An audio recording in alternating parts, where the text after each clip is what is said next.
শ্রমিকেরা 17 বছর পরে আমাদের নির্বাচন আসছে, আমাদের শ্রমিকের আন্দোলন, নির্বাচনের মধ্যে আমরা ভোট দিতে পারি না, তারা সন্ত্রাস করে ঢুকিয়ে তারা ভোট চুরি করে, তারা এই করছে।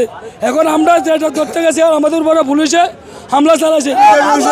আমরা হলাম আন্তর্জাতিক শেষ বাইরে বহিরাগত ছেলে ফেলে ঢুকি আমাদের ভোট দিয়ে দিয়েছে।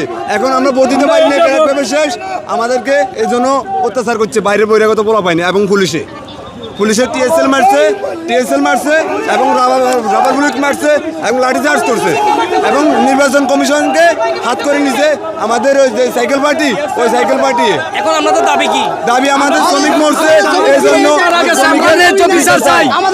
আমরা চাই আমাদের লগের যে ভাইগুলো মারা গেছে, যারা মার্ডার করছে তাদের বিচার চাই, তাদের ফাঁসি চাই।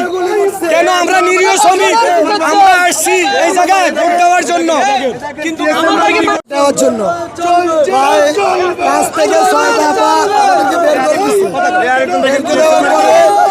দিচ্ছে।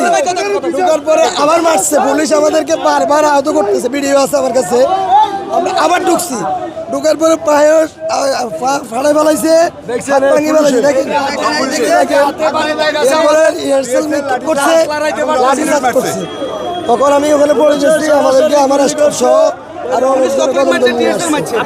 যখন ভোট ইয়েতে যায় তখন নির্বাচন কমিশনার সহ আরো অনেকজনে বলে অফ করে দেয়, একটু যত্ন করে অফ করে দেয়।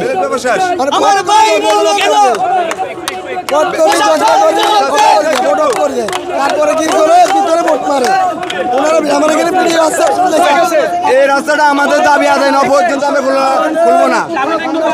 আমরা সন্ধ্যা পর্যন্ত অপেক্ষা করব, আমাদের দাবি আদায় করবো। যদি হয় আমাদের স্টাফ মরলো কেন এবং ন্যায্য বিচার চাই আমরা। পুলিশ আমাদেরকে টিএসএল লাঠিচার্জ কেন করলো? নির্বাচন কমিশনকে হাতে নিয়ে মানে ওনাদের মিসম্যানেজমেন্টের কারণে আমি বলবো যে একটা প্রত্যেকজন ভোটার সম্ভবত, আমি যদি ভুল না বলে থাকি, 30টা করে ব্যালট, মানে 30 জন প্রতিনিধি নির্বাচনের বিষয় ছিল। বুথের সংখ্যা বেশি থাকলেও আমি যেটা দেখেছি যে তাদের যে ব্যালট দেওয়ার ক্ষেত্রে যে আমার যে অ্যালোকেটেড যে পার্সন যারা ছিল মাত্র 2 জন, যার ফলে ওনাদের ভোট গ্রহণ প্রক্রিয়াটা বিলম্বিত হচ্ছিল। এটাকে কেন্দ্র করে এক পর্যায়ে তাদের মধ্যেই হচ্ছে ওই ভোট গ্রহণ প্রক্রিয়াতে তাদের বাধাগ্রস্ত হয়, নিজেদের মধ্যে সমস্যার কারণে এক পর্যায়ে এই নির্বাচন পরিচালনার সাথে যারা ছিলেন, নির্বাচন পরিচালনার সাথে যে চেয়ারম্যান ছিলেন, সদস্য যারা ছিলেন, পর্যবেক্ষক যারা ছিলেন, ওনাদের পক্ষ থেকে একটা স্টেটমেন্ট দেওয়া হয় যে এই বিদ্যমান পরিস্থিতির কারণে নির্বাচন স্থগিত করা হলো এবং এই নির্বাচনটা যে স্থগিতকৃত নির্বাচন সেটা হচ্ছে ওনাদের সাথে আলোচনা করে পরবর্তীতে অনুষ্ঠিত হবে এবং সেটা তাদেরকে জানিয়ে দেওয়া হবে। এটা একটা হয়েছিল। এবং ওই যে তাদের যে ব্যালট ছিল, ওই ব্যালটগুলো হচ্ছে আমরা পুলিশ এসকর্টের মাধ্যমে ওদের যে লোকাল অফিস যেটা সেখানে আমরা পৌঁছে দিয়েছি।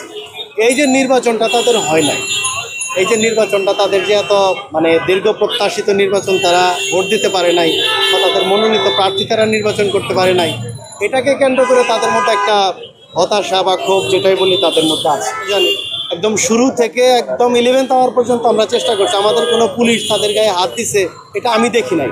কিন্তু একটা পর্যায়ে যখন হচ্ছে নির্বাচন স্থগিতের ঘোষণা আসবে, এরকম একটা ঘটনা যখন আসবে, আমি তখন ভিতরে ছিলাম, তখন আমি যেটা জানছি, আমি এখনও আপনাদেরকে এটা বলা ঠিক হবে কিনা জানি না, যে তারা পুলিশের উপর বা হচ্ছে ওইদিকে তারা ইট পাটকেল ছোড়া শুরু করে এবং এক পর্যায়ে আমার একজন অফিসার আহত হয়।